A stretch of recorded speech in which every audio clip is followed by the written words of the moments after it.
The vote is the foundation of democracy. It is how we choose the people who pass the laws that govern us.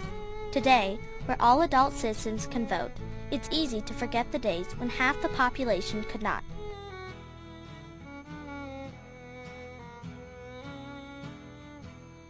The roots of women voting grew out of the pioneer experience of the West. For women, the crusade for suffrage was one of the longest and drawn-out political reforms in American history. The struggle for reform came to national attention in 1848 at the Seneca Falls Convention in New York, where women and men held discussions concerning the rights of women. It ended 72 years later in 1920 with the passing of the 19th Amendment. While women in the East and Midwest were not able to vote until 1920, thousands of women out West have been casting their votes for decades in local and state elections. The first breakthrough in all-male voting began in 1869 when Wyoming Territory approved full and equal suffrage for scarcely 1,000 women. Through this event, excitement for women's rights spread quickly across the Rocky Mountain region. It was a very new thing in the middle of the 19th century for women to believe that they were equal with men. From the very ancient world till the middle of the 19th century, when women started to be educated, women were not considered the same as men. And here all of a sudden, along with some of the other reforms that took place around that time, like the abolitionist movement, which was dedicated to getting rid of slavery for African Americans, women started to say, well, we, in addition to supporting this movement, we need to have our own sense of being empowered. By 1804, the U.S. was growing rapidly. The West was opened through the Louisiana Purchase in 1803, the Homestead Act of 1862, and the Transcontinental Railroad in 1869. Gold was found, creating a dream of wealth and freedom looming on the horizon. Thousands of women and men gave up traditional life in the East in exchange for new beginnings. There was plenty of work to be done, allowing women to alter their gender roles. Here in the West, women came out with their men to settle the West, and oftentimes the men died. If the women survived childhood, they tended to be stronger and healthier than the men. So the women took over the sheep ranching. The women took over what the men were doing. And in the West, it was kind of like based on your talent and what you could do. Oregon suffragist Abigail Scott Duniway said, "Nowhere else upon this planet are the undeniable rights of women as much appreciated as on the newly settled borders of the United States. If men wanted to survive in the Wild West, they would have to accept a woman's hand." It was in this environment that the idea of women's suffrage was brought to the public. Western territories were in the process of forming new governments. Therefore, the idea of women's suffrage had to be addressed in their new laws. Wyoming Territory was the first to transform the dream of suffrage into reality in December of 1869. And soon after, in September 1870, it held its first election with female voters. There was no organized suffrage campaign. However, some historians, like Dr. Grace Raymond Hebert of the University of Wyoming, believe that Esther Morris of South Pass City held a tea party where she urged legislators to introduce a woman's suffrage bill. But other historians, such as Philip Roberts, believe that this event never occurred. Much of the story of Esther Morris, as we often hear it, is mythology, because in actuality, she didn't have a tea party, at least from the information that I've been able to find. She didn't have a tea party at South Pass City. That, in point of fact, she probably never even met the man who did introduce the suffrage bill to the Wyoming legislature in that first legislative session back in 1869.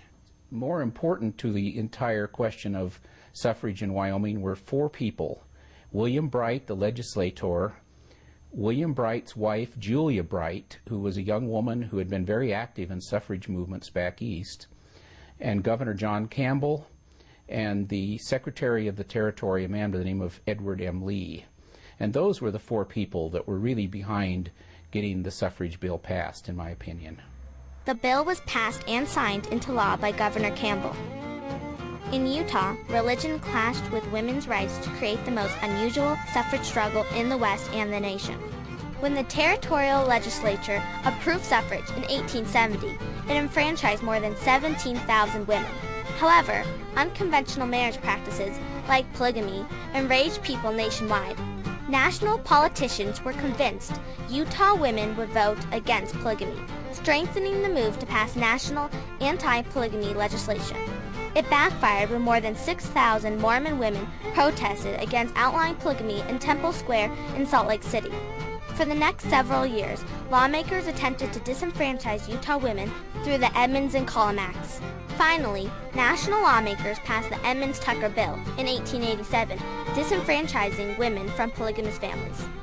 The Utah Women's Suffrage Association mobilized and campaigned relentlessly for the next 3 years, and in 1891 celebrated an overwhelming victory when a majority of male voters approved full women's suffrage.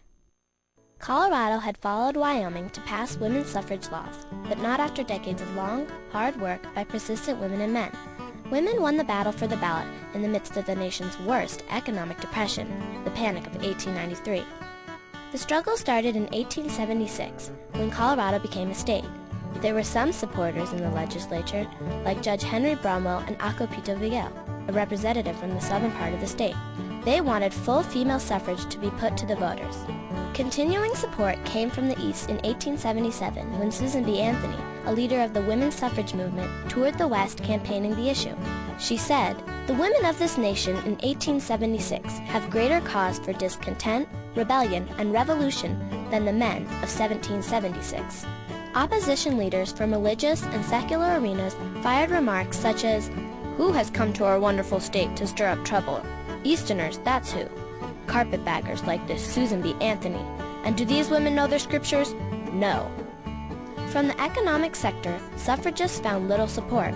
Brewers and saloon keepers fought against suffrage, fearing that women would enact temperance legislation and would shut down their businesses. They launched a last-minute campaign to frighten saloon patrons, which backfired when bar girls and prostitutes supported the right for women to vote. Despite this backlash, Colorado women worked and convinced men to give them the right to vote. Then disaster struck. 6 months before the vote of 1893, the silver market crashed. Thousands of Coloradans lost their jobs. They poured into Denver's tent cities looking for relief. Food and other supplies came from the women of Denver. Taking advantage of this opportunity, the suffragists campaigned day and night, keeping the midnight oil burning. "Let the women vote. They can't do any worse than the men have," was heard from Denver to Durango by disgruntled, unemployed male voters. On the eve of the election, suffragist Ellis Meredith, a reporter for the Rocky Mountain News, wrote, "If there are those of you who desire to know what women will do with the ballot, her record is before you. Will you give us your endorsement at the polls Tuesday?" With extra help from numerous associations, an overwhelming majority passed the women's suffrage referendum on November 7, 1893. Carolyn Nichols Churchill's paper, The Queen Bee, broadcast the news all over the West. Western women wild with joy over the victory of suffrage in Colorado. 3 years later, in 1896, Idaho joined Wyoming, Utah, and Colorado in adopting women's suffrage. After these 4 states received the vote, other states followed. Washington in 1910, California in 1911, Oregon and Arizona in 1912, and Nevada and Montana in 1914. By 1914 or 15, every state in the West except New Mexico had women's suffrage. So that was several years before the National Suffrage Amendment was passed and came into effect in 1920. With Montana's enfranchisement of women came another victory, the first woman in the United States Congress, Jeanette Rankin, in 1916. Indeed, the West soon came to symbolize political equality and opportunity as a result of women's enfranchisement, awakening the nation in its steady eastward march toward political freedom for women. It was August 24, 1920, when the revolution that began in Seneca Falls and reformed the West landed in Washington, securing the right of women's suffrage. The suffrage movement in the United States dramatically changed women's rights at home, at work, and in the community. The West ventured out to achieve voting rights and freedom for themselves and their daughters to come.